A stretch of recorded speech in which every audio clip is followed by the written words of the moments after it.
It's Thursday, May 20th, 2021, and the morning edition is live. On today's show, it's all about hope for tomorrow as the fight against cancer continues. Sweet and juicy mangoes are in abundance. Hear from a veteran farmer on the seasonal process. And the Bahamas Gulf Federation Junior Nationals all set for this weekend. So let's start the morning off right.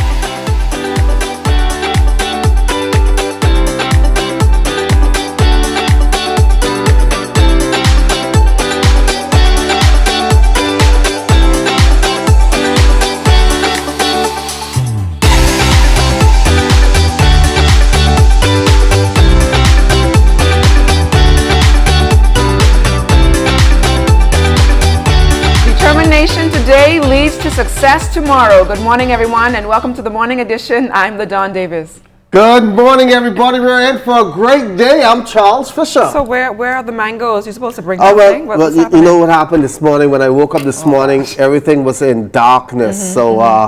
I had to feel my way around, and I totally forgot, just rushing to get ready for work. But I promise you that you'll have those tomorrow. You should have tied them to your waist or your leg or something so you could bring them. Because you know we love to eat on this show. Yeah, but so mangoes, we could use those mangoes. That's one of the great stories we have coming up in the morning edition. Now I've been saying this word all morning, floral decor. It's decor. It's decor. As I'm using my French, and we have a feature on that. We're going to learn how to make some arrangements this morning. I don't know if you have some created hands or anything. So we have Elaine Johnson. She's in the house this morning. Also, we're going to go back to Eleuthera. It's a special retreat down there. But as usual, we have to start things off with our Desmond Sanders. He's out there with traffic. Good morning, Des. Good morning, Charles, and good morning, LaDawn. I'm here at Prince Charles Drive near Blanco Beach, the traffic stop here. A beautiful morning, cloudy, windy conditions, and I hope the weather continues like this into the weekend. Nevertheless, we'll see what happens, but I'm joined this morning by the incomparable Christopher Wims, Corporal Christopher Wims of the Royal Bahamas Police Force Traffic Division. We missed him for a day, getting some other things done, but good morning. Thanks you so much for joining us on the broadcast this morning. What should motorists be doing at this time to avoid certain areas? I know we are in some weather conditions right now, rainy in some portions of the capital. What should motorists be doing right now at this time? Good morning, Desmond. Good morning, Bahamas. We want to advise the motoring public, when it's this type of weather, we want to make sure that they inspect their vehicle thoroughly. These are the reasons why your tires should have nice gripping conditions. They call them the wipers, should be in pure working condition. Your signaling. If your air condition don't work, do not bother with it. Try to go on the road because you will fog up your windshield. Your car is to serve one purpose, to get you to and fro. Those persons traveling in the low-lying areas that tend to flood, it's not a submarine. Do not make an attempt to try drive through the water because you will stall out, causing hindrance or obstruction to the flow of traffic. Particularly for someone like me with a March or a small car, right? Yes. That's very, very significant. Yes. So, like I said, the vehicle's job is to get you to and fro. How you keep yourself safe, that is all on you. So that was the message this morning. We're trying to keep you safe as you traverse through the city of Nassau, keeping you safe as the weekend fast approaches. So, Corporal Wims, we're heading into the weekend, Monday, upcoming holiday. Any advice for motorists? I know you guys are also going to be on the streets enforcing the rules. What advice you have for motorists? Do what you're supposed to do when even nobody's looking, because there's someone always watches.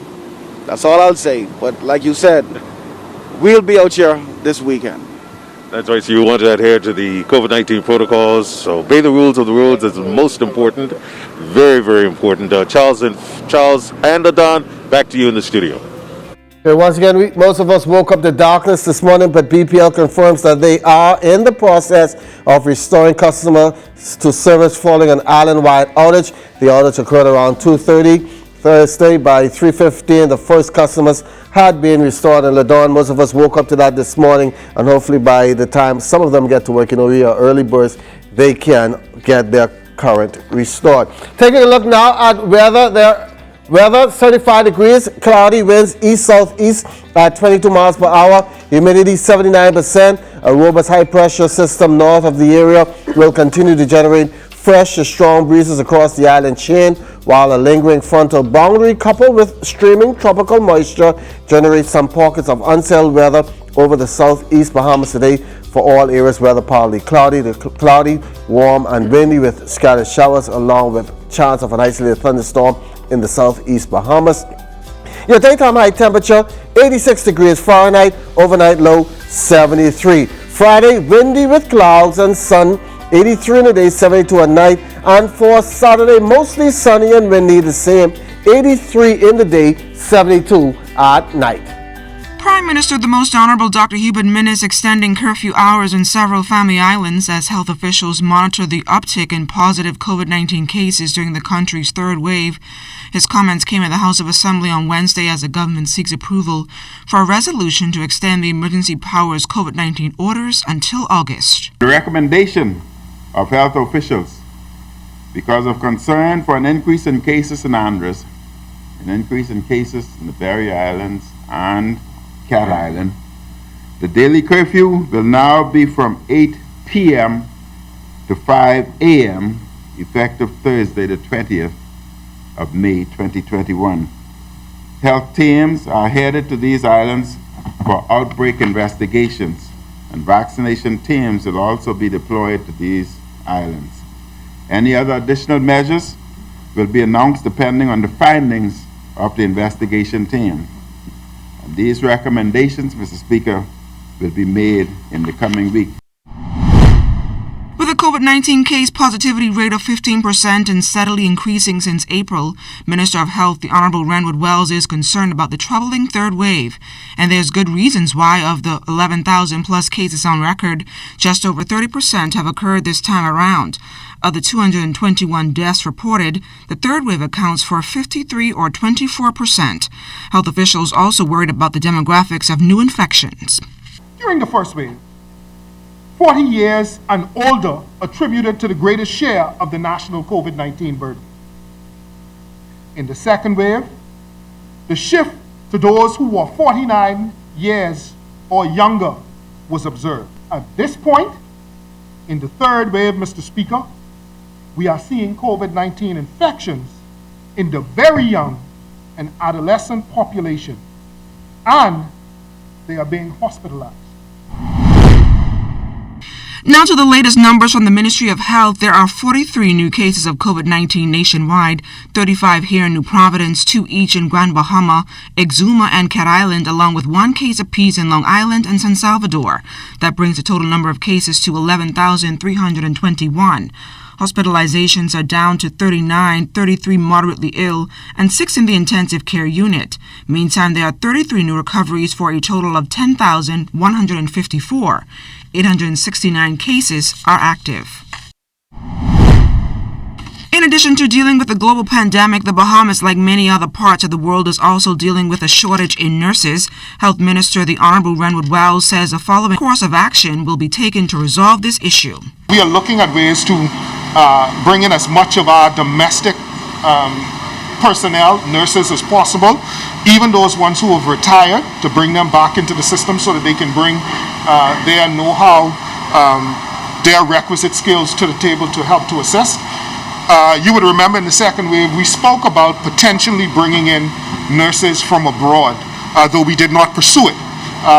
It is still a consideration, but right now we're seeking to deal with our own domestic circumstances as best we can. From the crime beat, 40-year-old Stephanie Marie is wanted by the Northeastern Division police officers for stealing. The McKinney Drive and Montel Heights resident, who's known to police, is described as 5 feet 7 inches tall with brown complexion and average build. If you can assist police in locating Marie, contact the Northeastern Division at 394-4540, 394-4541, 911, or your nearest police station. First-time offender Perry Mortimer has received a clean slate from the Rehabilitation of Offenders Committee for a crime he committed 19 years ago.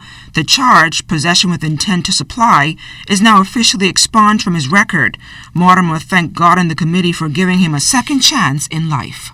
I can truly say today that the state has forgiven me and it has a lot of people in its consideration.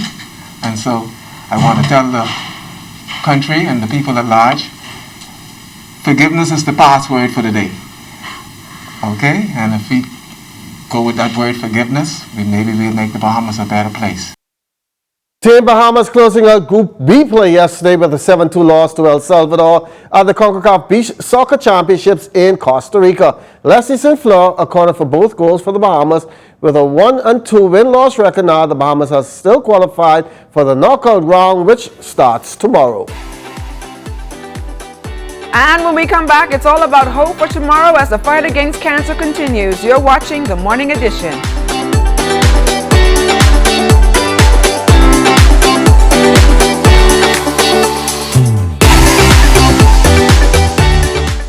ZNS Shopping Network is the place for deals. Bahamas, get ready for our national launch coming June 1st, 2021. For the first time ever, any store can advertise their sale items or discounted coupons on ZNS. And you get TV and radio commercials at never before seen prices. So if you got stuff and you want to put it on sale, we will tell the entire Bahamas about it. So merchants, log on to ZNSShoppingNetwork.com and click the merchant inquiry button and get started.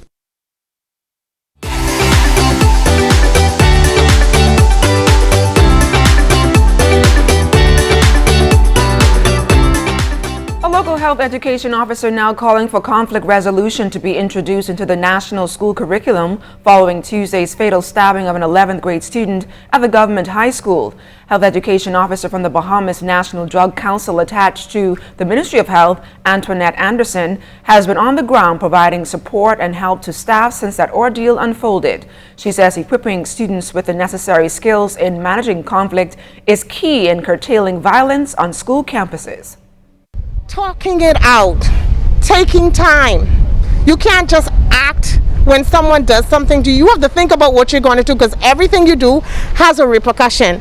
This today, the repercussion is one family has to plan a funeral, the other one is waiting to find out what is going on with their child, and two families have children that are going to be locked up. What are the long-term repercussions? How do we prevent fast actions that bring devastating reactions? I think, for me, a regular psych class, especially for 12th graders, I will say now 10 to 12th graders, bring in some kind of psychology class for them so that they learn human behavior. Doesn't have to be college level, but something that would give them strategies on how to cope and how to deal. Cancer has affected just about every family in the Bahamas in some way or the other. But there is hope for tomorrow due to a project in Eleuthera spearheaded by Kavis Monroe. We host retreats for cancer patients, anyone affected by cancer. We usually do it in the month of October, Breast Cancer Awareness Month, because I'm an 11-year breast cancer survivor. So what retreat does is it teaches persons how to live a balanced life, how to cope with their diagnosis, and how to cope with the side effects of cancer. As a survivor of this disease, she knows just what these ladies are going through and needs that sister bond. When I was going through my battle with cancer, I had the opportunity to attend a similar retreat like this in the U.S. But returning home, I realized that we didn't have anything like it. So it took me about 8 years to come up with the retreat to be able to get my foundation registered and incorporated. The retreats are usually held at the local hotels on the island, with other activities throughout the community, normally from Thursday to Sunday. How the retreat is structured is you have our education day. So usually I bring in a speaker. They would spend a day with the ladies and teach them and educate them and go through the material in the book, because we like to empower them with information.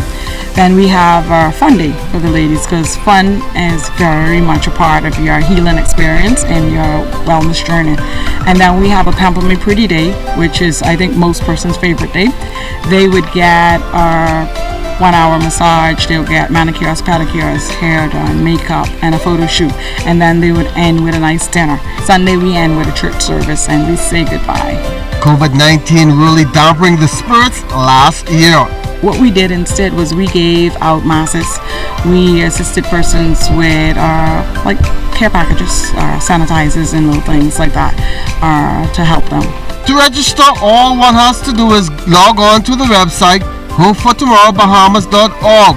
There will be an application form, and processing is done on a first-come, first-served basis. Usually 12 spots, but this year we're not sure if COVID is kind of affect that. But what we want to do is we want to host a retreat to our cancer patient or cancer survivor and their caregiver. And with their caregiver, they can be in the room with their caregiver because they are really exposed to that person. So hopefully we'll be able to host our 6 cancer survivors and their caregivers. Now all this is fundraiser driven or privately funded. It's costly, but what we do is we have fun raising our events. We sell shirts, paraphernalia, license plate frames, write and ask corporate citizens, corporate companies, or corporations to assist us and donate.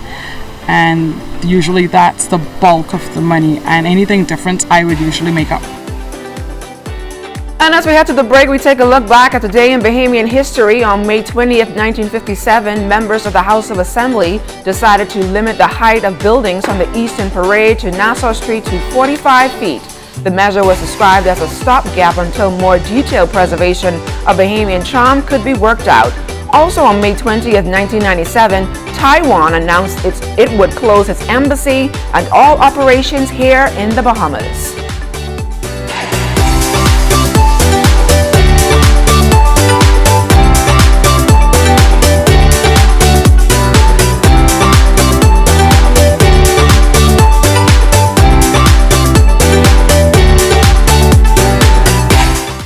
This pandemic, it is our duty to ensure that all citizens, residents, and visitors are adhering to the COVID-19 safety protocol. Restaurants may operate utilizing curbside pickup, drive-through, takeaway, or delivery. Any establishment who allows the entry of any person not wearing a mask is liable upon a summary conviction to a fine of $500. I am Ambassador Ashanti Roko of the COVID-19 Enforcement Unit. Save a life that may be your own. This message brought to you by the Ministry of National Security in conjunction with the Broadcasting Corporation of the Bahamas. In this age of spin, when so much information is suspect, people are searching for information they can trust. The answer? A closer look. We made tremendous progress with respect to reducing the deficit. The fact that there will be more infections suggests that there could be more deaths. But if it is more transmissible, and those strains are all more transmissible, then it means that more people will get infected, more people will have symptomatic disease. Something about metering. You're not going to be able to owe BPL $10,000, $20,000. That situation is in order now, right? As you load up that meter, you can use your power. We in essence have done something with our health travel visa that's going to help our tourism product. A closer look with Anthony Newbold, where you get the facts you can believe in.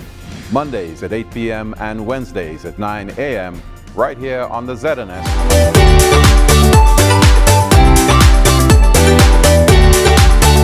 Bahamas Golf Federation's Junior Nationals is all set for this coming weekend at the Ocean Club Golf Course. Gina Gonzalez Roll is junior chair of the BGF. Actually, it's the biggest tournament that we have on a yearly basis for any of our juniors. It helps them to qualify, to travel, or to see where they stand in the country as far as junior golf is concerned. We're actually very pleased with the turnaround so far. Actually, we had to cut off admissions at this point because we already have 73 kids and we'd actually planned for about 40 to 50 kids. So we're really pleased with the turnaround, and we're looking to have a great tournament. The 18-hole division will feature players 10 to 13, 14 through 15, 16 through 18, boys and girls. And in the 9-hole division, boys and girls 7 and under, 8 to 9, 10 to 13, and 14 to 18, only for girls. 2 players looking forward to swinging this weekend is Gabrielle Pratt and Weston Young. I believe that I have what it takes because, well, my last tournament, I came third in my first, and that was my first tournament. Once I keep practicing and put the work in, I believe I can do it. I feel confident. I feel like I'm going to do great.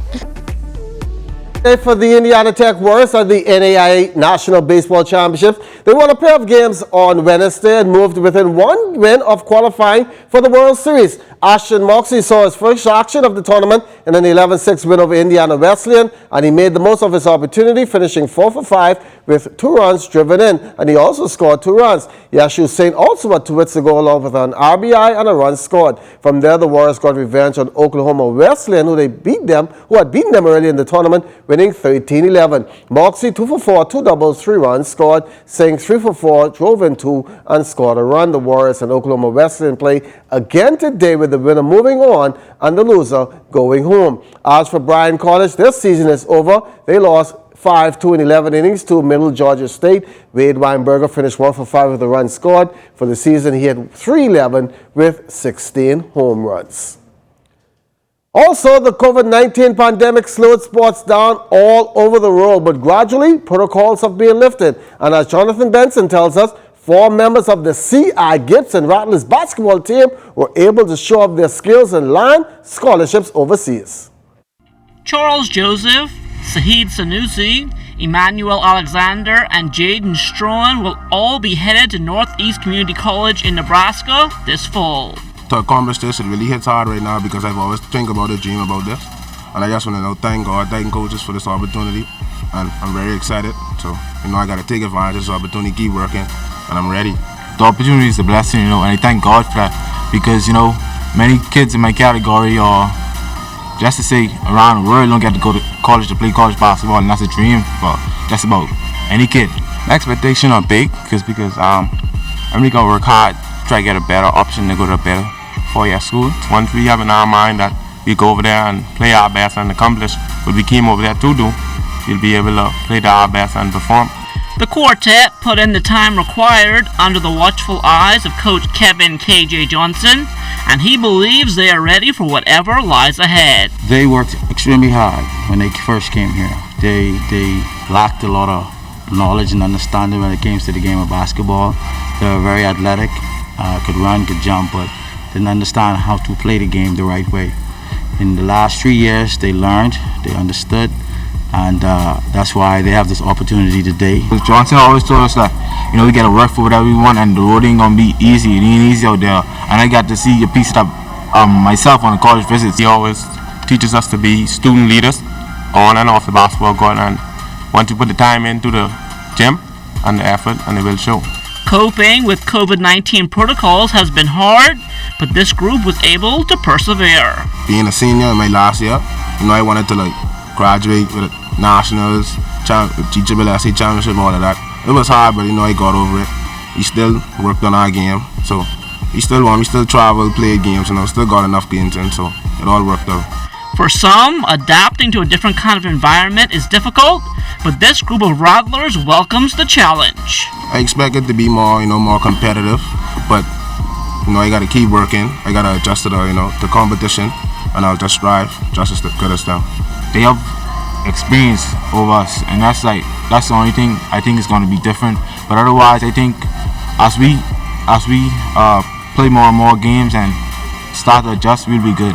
While they look to excel on the basketball court, it's also understood hard work must also take place inside the classroom. I'll make sure I stay focused in school, keep my grades up. They are student athletes, 3-point students. They're leaders in the school. They're all prefects. Hopefully they get to continue to play hard and get their degrees. That's the main thing. Be able to help themselves at the end of the day.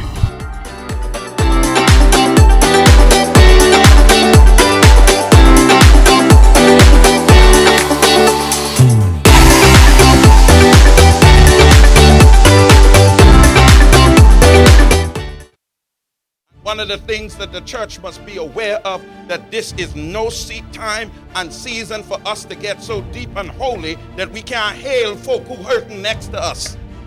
We can't hail the people in our neighborhood. We can't see how hungry they are. We can't get too deep, brothers and sisters, and so anointed that we forget that if someone hurt you, you gotta forgive them. Sundays at 8:30 a.m. on ZNS TV 13.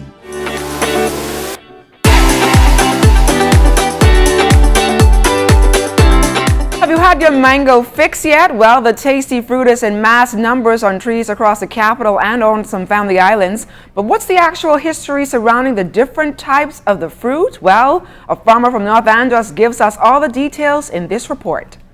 In the world today, there are 550 different varieties of mango. Native kidney and hairy mangoes are blossoming by the thousands on trees across this country and are ripe for the picking in some cases for mango lovers to take a bite into this season. However, the succulent yet juicy peach mangoes that many Bahamians seem to have a craving for may take a few more months to get there, but the long wait will be worth every single drop and taste. Veteran Andros farmer and educator Ryan Badu talked about the mango season process. The mango season actually starts in April.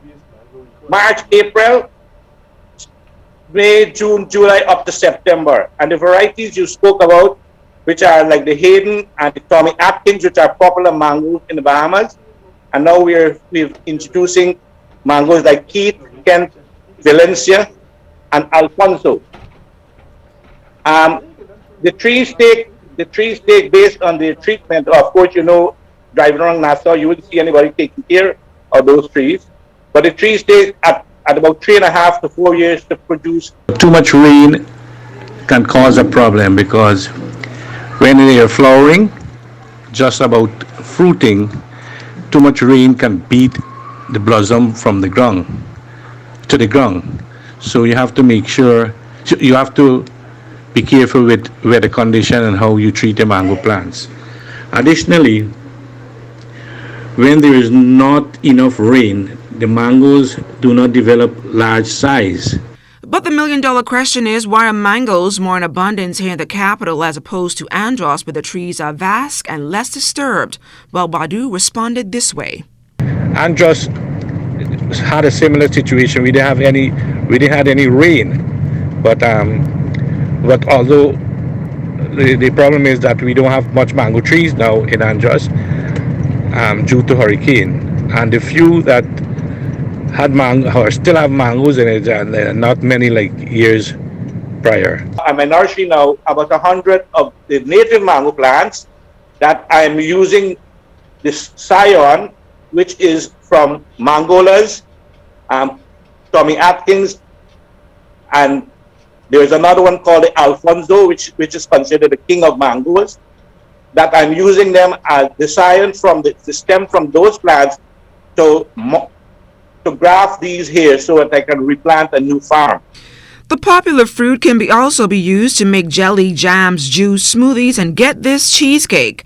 This fruit that's in high demand can also generate a buck or two for those who want to make a living from it. But while we are just a month shy of the hurricane season, is a myth that when the trees are blooming, a storm is coming true? No, I don't believe that myth, because what happens is that when the storm comes and it's mango season and people see a lot of mangoes on the ground, they say, oh, you boy, last year so many mangoes fell down during the hurricane, and that is like how they associate it. It's not they don't have anything to do with storms or prediction. So I doubt whether that has any bearing on it. Well, if you're looking for some table decor, we have a special guest in the house to help you with all of those needs. We have Pastor Eileen Johnson from Charisma Designs. Yes. Eileen, welcome to the Morning Edition. Thank you for having me. So talk us a little bit about your designs. How do you come up with them? Okay, it was during the pandemic that I started to just put some stuff together. For example, this is a wreath that would go on your wall, and I filled it in with roses and all of the greenery. And of course, then I started to do little teapots, little cups and saucer, glue them together and just put some stuff in it you put on your desk, you know, just to brighten your day, something different.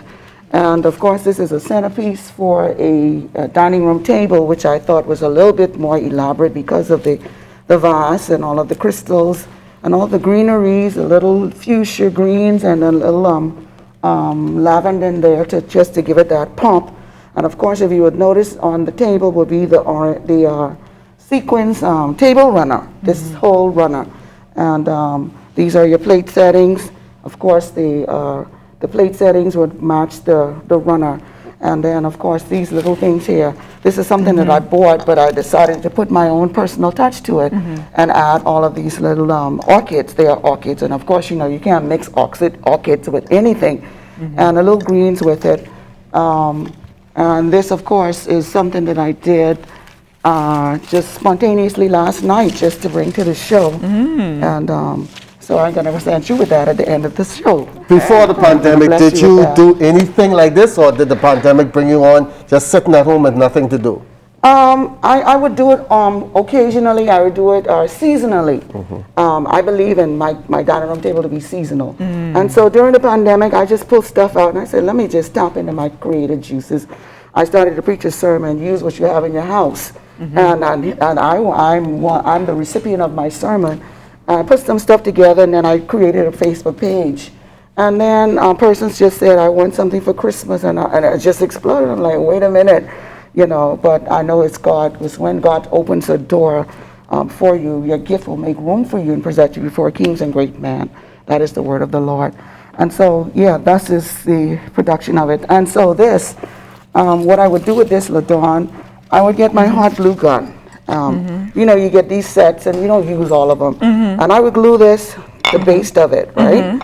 I would put the stuffing in it to hold the stuff together. And of course, this is a rose. This is what you call a cabbage rose. See the depth of it? Layers upon layers. It's called a cabbage rose. This is stuff my mom, Sybil DeVoe, taught me. And of course, I would put another one in there and a little purple to pop it. And of course, you know, you always have your greenery. And voila, that's it. I could also lay this to the side, glue it, and let it just sit there like that. But all be glued in, you know, just to create that different flair, that personal flair. And so these little teacups, they've been exciting. Persons love them, and you can sit them on your desk. And this is something that you could always look at to cheer you up on a rainy day. Well, like this. Thank you. But coming up tonight, don't forget the story of sailing and regattas. It's a 5-part series. It comes on at 8 o'clock on the ZNS Network. We'll be talking to the movers and shakers of the national pastime, entertainment as well. Make you feel like you're just at the regatta. Some of the guests tonight will include Danny Strawn, National Commodore Stafford and Bristol, Chester Fox, Laurie Lowe, and Reverend Dr. Philip Murphy. Tonight's entertainment, Stelito and Franchon. Music by DJ Rev. It's all hosted by myself and Kelsey Johnson. And be sure to stay tuned into the ZNS Network for news as it happens, TV and radio updates throughout the day. Then you can tune into the Northern Edition and the Bahamas Tonight at 7 with Makush Lapinder. And that's it for us this morning. Lovely. It makes me look like I'm going to walk down the aisle, but I'm not going to do that. Have a great morning, everyone.